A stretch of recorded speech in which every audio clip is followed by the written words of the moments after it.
चाहे जोधपुर की रैली हो, चाहे दूसरे मामले हो, हमेशा शेरगढ़ के अंदर मैं आता था। आप इसी जगह मुझे लाते थे और एक ही बात आप कहते थे कि हम मंदिर बनाएंगे। मैं आपको धन्यवाद दूंगा। मंदिर तेजाजी महाराज के अभी राजस्थान में 5000 के आसपास मंदिर बन रहे, पूरे देश में 5000 से ज्यादा मंदिर बन रहे, लेकिन शेरगढ़ के अंदर मंदिर बहुत आवश्यक था और वो आपने शुरुआत इसकी कहते नई क्रांति की शुरुआत शेरगढ़ की धरती से आज होगी। कल जब मंदिर की प्राण प्रतिष्ठा होगी तो निश्चित रूप से इस इलाके में, जोधपुर में, बाड़मेर में किसान कौम मजबूती के साथ आगे बढ़ेगी, ये मैं विश्वास आपको दिलाता हूं। शेरगढ़ से आप लोगों ने हमेशा मेरी मदद की, जब पार्टी बनाई, चाहे अग्निवीर की रैली, हुक्का रैलियां, तमाम नौजवान, मुझे याद है जब 8 के अंदर में विधायक बना, उसके बाद इस इलाके के अंदर जब पहली बार आया, आप लोगों ने हमेशा मदद की, जब पार्टी बनाई, चाहे अग्निवीर की रैली, हुक्का रैलियां, तमाम नौजवान, मुझे याद है जब 8 के अंदर में विधायक बना, उसके बाद इस इलाके के अंदर जब पहली बार आया, आप लोगों ने हमेशा मुझे इस तरह आंखों में बिठा के रखा और इसीलिए मेरा आपसे इतना लगाव है। अभी पिछले 10 दिन से रात में घूमता हूँ, लेकिन मैंने कहा मैं जाऊंगा मेरे भाइयों के बीच, उनको ताकत दूंगा, उनको ऊर्जा दूंगा और ये आप कतई महसूस नहीं करे। शेरगढ़ के अंदर हो सकता है वोट छोटे मोटे हमारे कम ज्यादा हो, लेकिन प्रदेश के अंदर सबसे ज्यादा वोट हमारे और दूसरे भाई अगर हमारे साथ हो जाएंगे ओबीसी के शुरू कास्ट के, तो निश्चित रूप से 2028 के अंदर आपका मिशन भी पूरा होगा, ये मैं विश्वास आपको दिला। अभी महाराज जी ने जिस घटना का जिक्र किया, आप देखिए हमारे इलाकों के अंदर तो कई बार सांड जो होते हैं वो कई बार हमला भी कर देते हैं, कई लोग सांड से मारे भी गए कई लोग, लेकिन हमारी किसान कौम और हमारा समाज कभी नंदी सांड को मारने का कुछ प्रयास कभी नहीं किया। उनके लिए सांड भोमै जी के नाम से स्थान बने, सांडों से कितना प्रेम मारवाड़ के अंदर गो भक्ति हैं जो लोग हैं, गाय को सांड को जगह जगह मूर्तियां गौशालाओं के अंदर जमीन देने वाले हम लोग हैं। लेकिन दुर्भाग्य कि आजादी के 75 साल बाद अगर ऐसी तस्वीर देखने को मिले, मैंने डीजीपी को कहा, एसपी को मैंने इनको पकड़ के उनको जितना आप कर सकते हो दोबारा जो भी लोग थे, जो भी उनकी जाति थी, समाज के अंदर जीने का कोई अधिकार नहीं। प्रयास हम करेंगे महाराज जी की बात के लिए कि ऐसे लोगों को ऐसा दंड मिले और जिस तरह उन्होंने निर्मम हत्या की बताए, 3 बार उस गाड़ी को उस पर चढ़ाया, गर्दन पर चढ़ाया, ये इंसानियत नहीं मेरे भाई। और ये कलयुग है, एक तरफ धर्म का पैरा है, आप लोग बढ़ रहे हो देखिए धीरे धीरे, लेकिन 20% लोग उधर वापस जा रहे हैं, खड्डे के अंदर जा रहे हैं। मैं एक संदेश आपको दूंगा कि उनकी छोड़ो, जो जा रहे हैं जाने दो, जो मजबूत है उनको आगे बढ़ना है।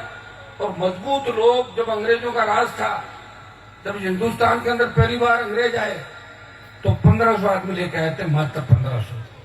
और जब मुगल और जितने दिल्ली के अंदर बाहर से आक्रांत आए, पहली जो फौज थी दिल्ली के अंदर वो 2500 बारी लोग थे। कितने? 2500। अंग्रेज कितने थे? 1500। राज कितने साल किया? 1000-1500 साल का इतिहास अपना है, उन लोगों ने राज किया।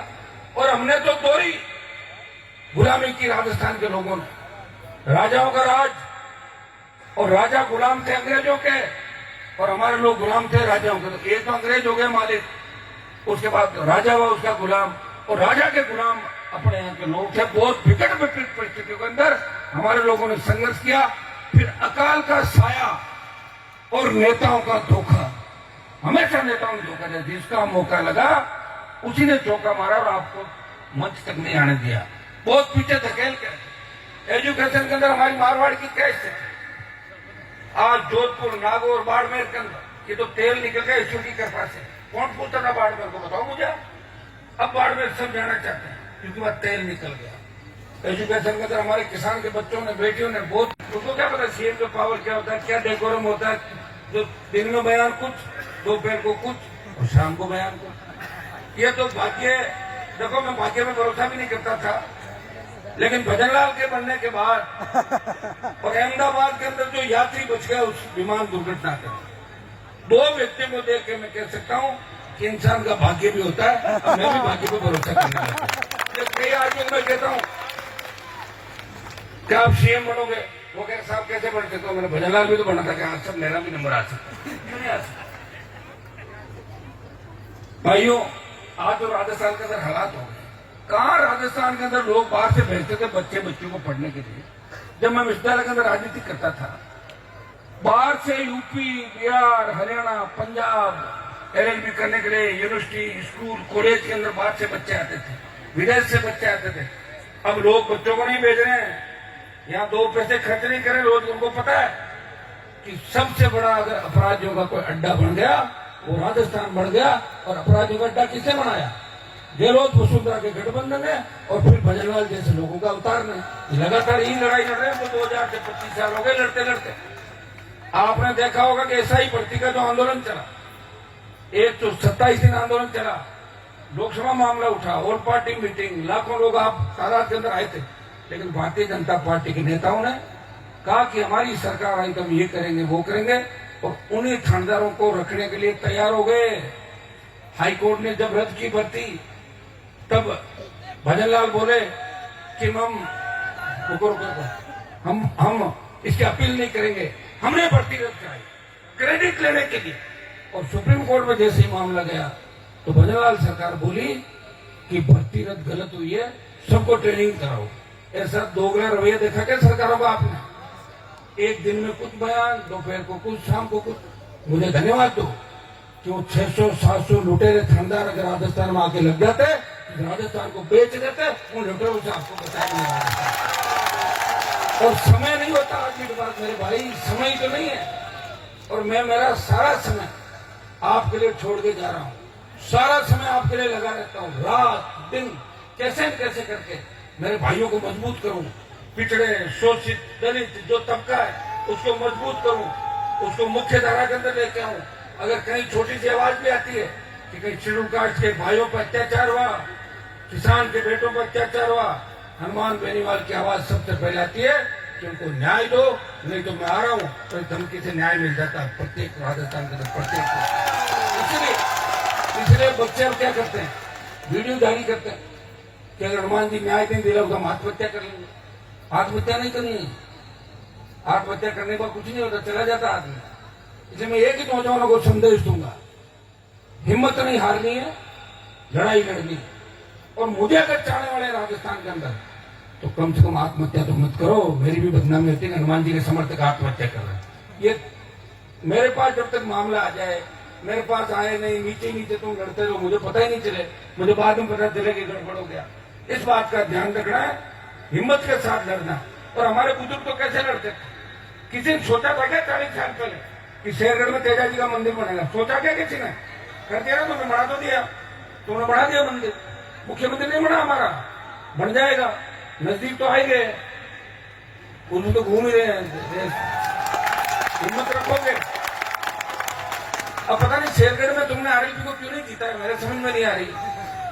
उसमें भी गुट बना लिए लोगों, 5 आदमी इसको टिकट दिलाओ, देने के बाद तो जो बोतल का चीन है वही अपना, उसमें लग जाते सारे डाल देते वोट। अगर 50,000 वोट आते पार्टी के और बढ़िया होता। 4,000 तो बढ़ाए तुमने से 18-23 में, 18 में आए थे कितने? 11, 17 मतलब 30-40 साल में 60-70 तक पहुंचा दोगे ना। हर 5 साल में 2,000 इतना दूसरा ही जन्म लेगा मेरे भाई। अब देखिए, एक जो शेरगढ़ जैसी जो होड़ सीट है उसमें अगर मजबूती के साथ आप लोग लग जाते हैं, अगर शेड्यूल कास्ट पूरी यहाँ समझदार हो जाए, किसान यहाँ लग जाए, ओबीसी लग जाए, आ गई आपकी सीट, आई पड़ी सीट तो वोटों से आती है। और कई बार ऐसे समीकरण बन जाते हैं, आप नहीं सोचते वो भी हो जाता। हुआ कि नहीं हुआ? अभी खीमतर के अंदर नहीं हुआ। हाँ, मैंने ये कहा कि मुझे वापस सरकार से लड़ना। 1 साल में 3 बार लड़ा, विधानसभा, लोकसभा, फिर विधानसभा। पूरी सरकार दिल्ली की स्टेट की, पूरी कांग्रेस बीजेपी के अंदर चली गई, लेकिन मेरी लड़ाई में कोई कमी नहीं थी। 95,000 तक वोट लेते गए, लड़ा। और कई बार अपनों को जगाने के लिए लड़ना भी पड़ता है। मैं चाहता हूँ मेरी पत्नी को एमपी बना लेता, छोटे भाई को बना लेता और एमएलए रह जाता, मुझे कौन रोक रहा था। लेकिन मेरी लड़ाई उन लोगों से थी जो यहाँ लोगों को ठग रहे थे, वो तो घर बैठ गए सारे के सारे। अब तो मेरे यहाँ काम करने वाले, जो मेरे यहाँ काम करते थे, वही मेरे सामने लड़ रहे, तो उनको तो मैं क्या करूँ, अपना आप चढ़ जाएंगे समय के साथ। वो जो नेता जो सड़कों पे कहते थे हमारे घर आना, उसके बाद स्विच ऑफ और घर पे चले गए, जूते बाहर उतारो, सोफे पे तुमने मेरी घास खराब कर दी, सोफे कैसे बैठे, उनकी बेटे की बहुएं कहती थी, पोतियां कहती थी सोफे पे कैसे बैठे, दादाजी का सोफा खराब कर दिया, और तुम हमारे बेइज्जती करा करते थे। मैं कहता हूँ सोफे बैठो और सोफे पे बीड़ी नहीं पी के यूं करते हैं, मसल सोफे ताकत मजबूती थी। कहाँ धरने होते थे, कहाँ रैलियां थी, हेड कांस्टेबल ज्ञापन लेना आता था, पुलिस की गाड़ी आती, गाँव भाग जाता था पूरा पूरा। 20 साल के अंदर आपको ताकत दी। मैंने ये नहीं कहा कानून हाथ में लो, लेकिन गुंडागर्दी अगर कोई करेगा किसी भी आड़ के अंदर, चाहे नेता की आड़ के अंदर या वर्दी का खोप गलत तरीके से दिखाएगा, उसका मुकाबला हमारे को करना, ये मैंने सीखा है। लेकिन भाइयों, मैं नौजवानों को एक संदेश दूंगा कि हम तेजाजी महाराज का मंदिर बना रहे हैं। तेजाजी महाराज का संदेश था, वचन के पक्के थे, किसान खेती जब भी करता तो उनको याद करता है, वो किसान के बेटे थे और गौ माता के लिए लड़ते थे। आज गाय के नाम का वोट तो बीजेपी ले जा रही है सारी। बीजेपी के नेताओं ने कब लड़ी 1000 साल पहले लड़ाई, बताओ मुझे। ये 80 में बनी बीजेपी, बने हुए कितना टाइम हुआ, 20 और 45 साल हुए भाजपा घूमने में। उसकी कांग्रेस पुरानी पार्टी है। आजादी की लड़ाई अलग तरीके की थी, हमारे लोगों ने लड़ाई लड़ी, तेजाजी महाराज की लड़ाई लड़ी, बाबूजी महाराज ने भी गाय की लड़ाई लड़ी। जितने भी लोक देवता राजस्थान के अंदर